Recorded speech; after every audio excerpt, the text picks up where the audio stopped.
Joining us now is former National Security Advisor Robert O'Brien. Robert, thank you for joining us. I think what most Americans sitting at home are asking or thinking is, how did we not see this coming, and how is this not a failure of our intelligence and the Israeli intelligence? Well, I'm sure Jake Sullivan, who's a smart guy, wants a do-over on that statement. And one of the things that we know is that a lack of information or a lack of chatter doesn't indicate that nothing's happening. In fact, it could be the precursor to an invasion or a big operation, which we're seeing here.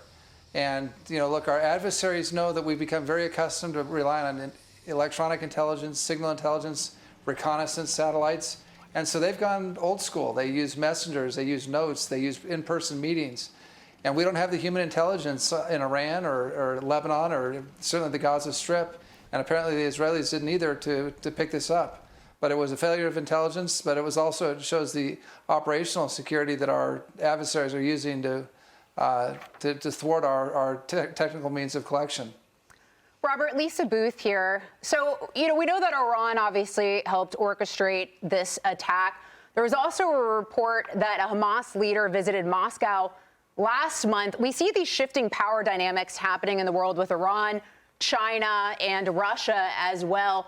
How concerned are you about that, especially at a time where the United States is spread pretty thin and we're low and run on ammunition as well as money?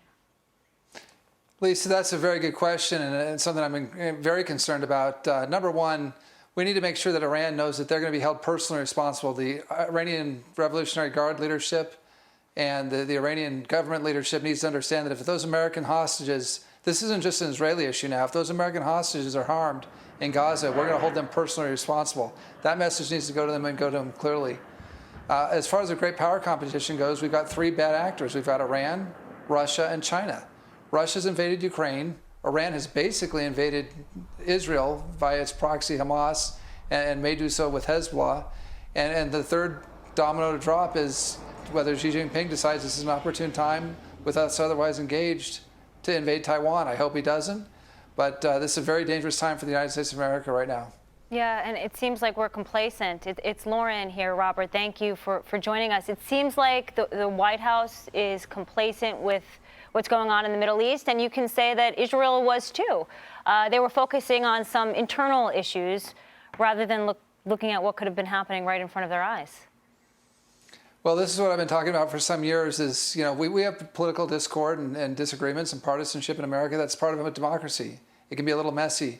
But the real threat to the United States of America and our way of life, our liberty, is coming from Beijing and Tehran and Moscow. And we better get focused on it. We better focus on it quickly and stop with the domestic political nonsense.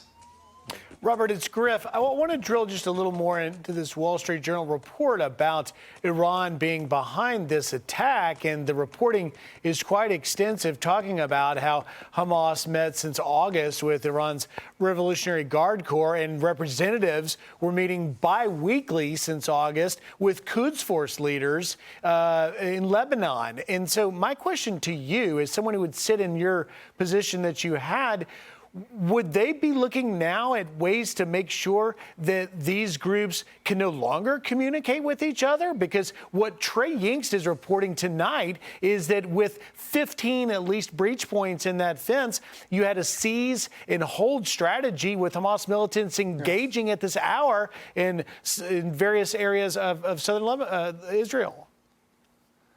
Well, it's a good point. I made this comment several days ago when the terror attack started. And let's be clear, this is a brutal slaughter. Lee Zeldin was absolutely right, Congressman Zeldin, when he talked about what happened at the peace concert. I mean, this is a violation of every law of war, of the Geneva Convention. This is not war, this is barbarism.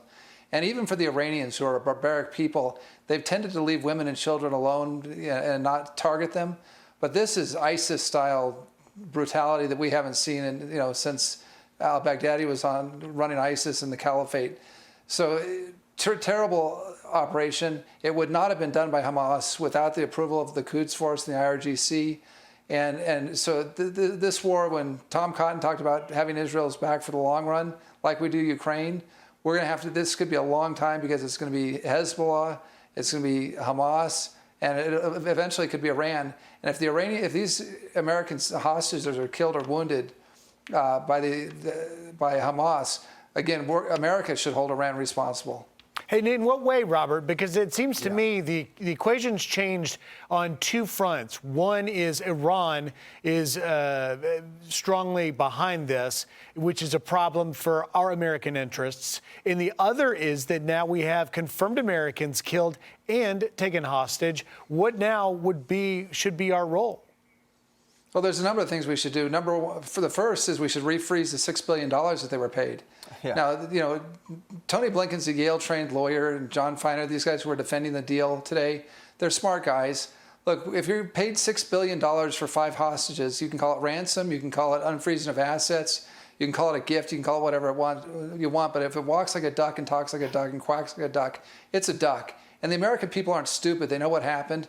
The Iranians now have $6 billion that they can use for food, and so they can take the money that they're currently spending for food and spend it for terrorism, like they've done here in Surat and other towns in Israel, slaughtering people. So we ought to refreeze that money immediately, and we ought to send a very stern message to the Iranians that if this nonsense isn't knocked off right away, that the U.S. is going to be knocking on their door with a lot more than a handful of cash. Robert, we got a quick second here. I want your prediction on this. My concern is that we find out there are several Americans that are held hostage. We look at what happened with Carter going into the Reagan administration. We have an election coming up. Do we have any fear here that our government, it doesn't become a military conflict, but it becomes an international crisis to where there isn't a good direction to turn? Well, Joe, I've been saying in speeches recently, I never thought we'd look back at the Carter years as the good old days. Yeah. But at least Jimmy Carter, when the Russians invaded Afghanistan, understood that he'd been naive and changed course and started the military buildup that Reagan continued.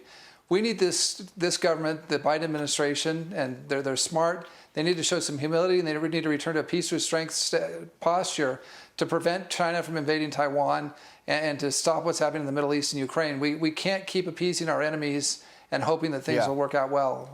Peace through strength, that's what works. We've got to go back to it, and I hope the Biden administration does. This is a nonpartisan issue. We need to keep America safe for the next year and a half, and that's how we do it. Absolutely. Robert O'Brien, former National Security Council advisor, thank you very much. Hey, Sean Hannity here. Hey, click here to subscribe to Fox News YouTube page and catch our hottest interviews and most compelling analysis. You will not get it anywhere else.